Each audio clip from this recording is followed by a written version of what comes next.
ഒരു കുഞ്ഞു ഗ്രാമത്തിലാണ് ഞാൻ ജനിച്ചത്. എന്റെ പേര് നയനക്കിളി എന്നാണ്. എന്റെ അമ്മച്ചി എനിക്ക് എന്റെ കുഞ്ഞിലത്തെ കുറെ കഥകൾ പറഞ്ഞു തരും. കമന്ന് വീഴുന്നത്, മുട്ടിലരയുന്നത്, കാത് കുത്തിയത്, ഓണത്തിന് ആദ്യമായി ഇലയിൽ ചോറുണ്ടതും. അങ്ങനെ എന്റെ ഒരു വർഷം കടന്നുപോയി.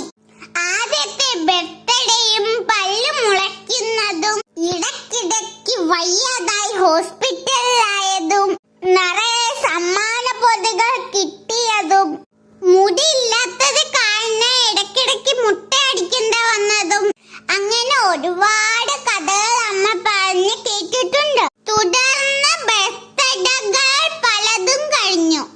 ഇനി ഞാൻ അംഗനവാടിയിലേക്ക്. കാക്ക, പൂച്ച, കിളികൾ ഇവരുടെ കഥകള്, പാട്ടുകൾക്ക് കൂട്ടായ അക്ഷരപ്പൂക്കളും അംഗനവാടി ടീച്ചർ പഠിപ്പിച്ചു.